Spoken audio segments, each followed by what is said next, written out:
I think this spot here, I don't really have a choice. I think I gotta go on the shoulder because that looks pretty deep. I'll pick a lane here. Just take the shoulder. Not too bad.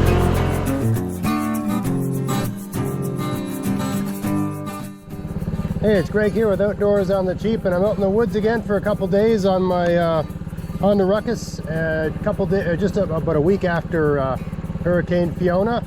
I'm almost all the way into where I want to go on this logging road, but thought I'd put the camera on for the worst part of it. It's actually not that bad considering we had a hurricane and then we had a ton of rain a couple days afterwards, like a lot of rain. And there's parts of the roads that are washed out on the way here.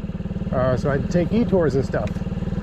So this logging road actually isn't that bad considering how bad the actual roads are. But anyway, let's go down here and see what we can get into. It's been touch and go, and there's been some dicey spots, but little Ruckus, and the Ruckus is loaded up.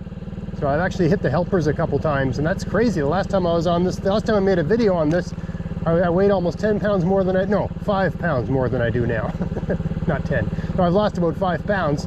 But I got so much stuff on today that she's hitting the helpers on the bumps. Anyway, let's go.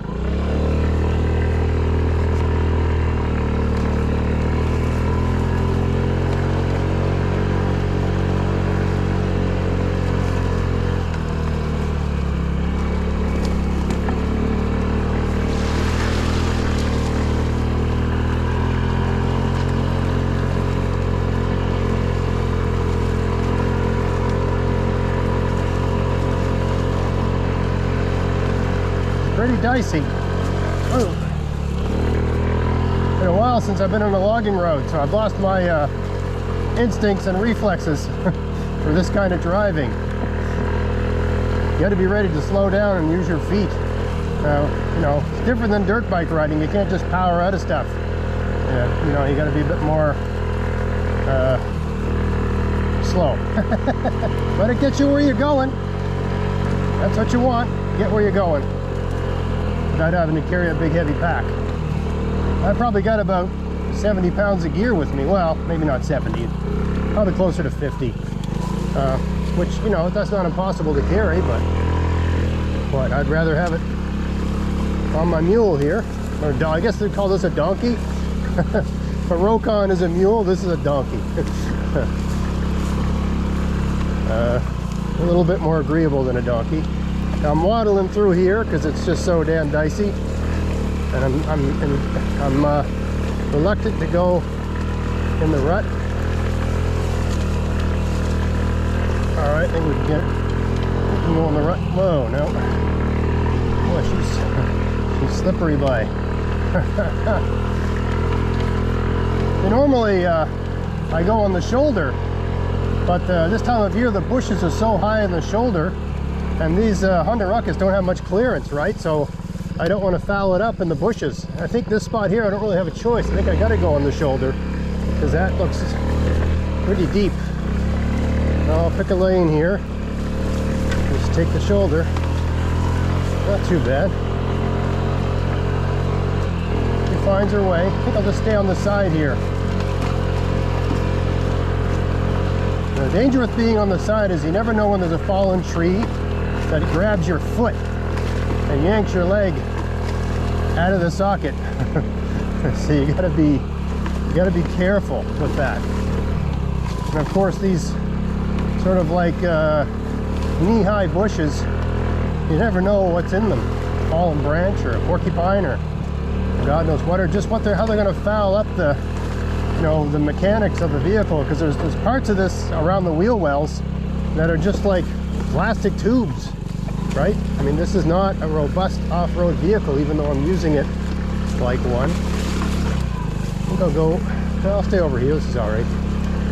So you got to be a bit careful. You know, I've often thought about getting creative and sort of Mad Max tricking it out with things that armor those little like fluid tubes. But I think the brakes, I don't know if I think they're cable brakes. But there's like a fuel tube that goes towards its fuel or coolant or something that goes towards the back. And it's just a little plastic tube.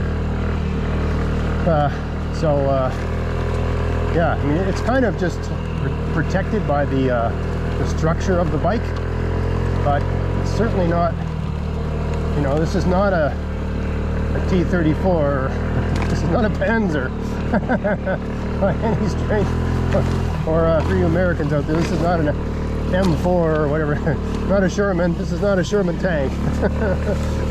Right? This is you know, a street bike that I'm using in the woods, turned into kind of extremely poor man's off-road vehicle. Oh god, it's a terrible spot here. I think I'll get her up on this hump here. Oh god, look at all the deer tracks, man. Deer tracks everywhere here. Actually, on my drive here, on 2 separate occasions, I saw deer on the side of the road, although they were all quite young. There we go. Yeah, we're through. That's pretty much the worst of it, I think. I never like being down in these ruts. It's always so tenuous. But it's extremely soft and extremely greasy. We're getting through no problem. So yeah, that's the worst of it. I'm almost where I want to go. Secret location in the middle of nowhere. I'm going to sign off here. But yeah, show you how I got the bike set up today. Yeah, so this is how I got it all set up. I got 2 dry bags and a tarp. This is just bungeed on. I'm going to hide this in the woods, and I'm going to hike in the woods less than a kilometer. And the place I like to camp back there, secret location. All I do, on my back I have a pack frame, just an empty pack frame. I actually got 2 sneakers tied to it so I don't have to wear my boots, right? I attach all this stuff to just the pack frame using these bungees, right? And that way I don't have to carry this stuff. It's very difficult, it's very uncomfortable, and your stability is compromised by carrying all the backpack weight on your back while you're cycling. It's better to have it nice and low, keep your center of gravity low, right? And yeah, I'll put all this stuff in my back and hike in, right, with the back frame I got. That's all you gotta do.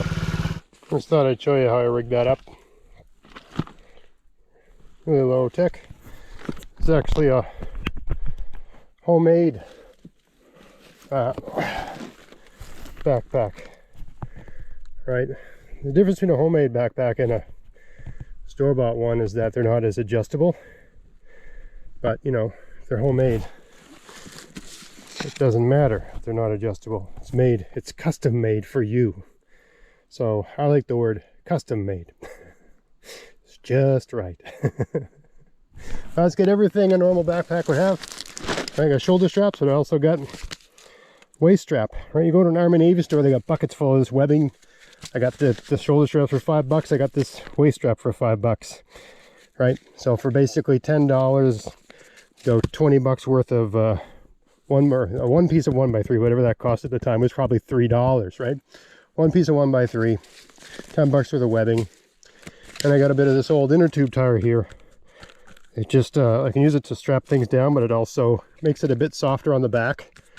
And the fact it's not rounded, but the fact that the straight parts are in front of the lateral parts, it actually allows a space for your spines. It's actually very comfortable to carry.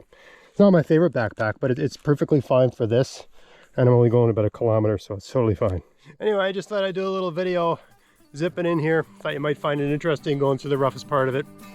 Hope you found that interesting. If you did, please like, share, subscribe, and until next time, enjoy the outdoors on the cheap. Thanks for watching.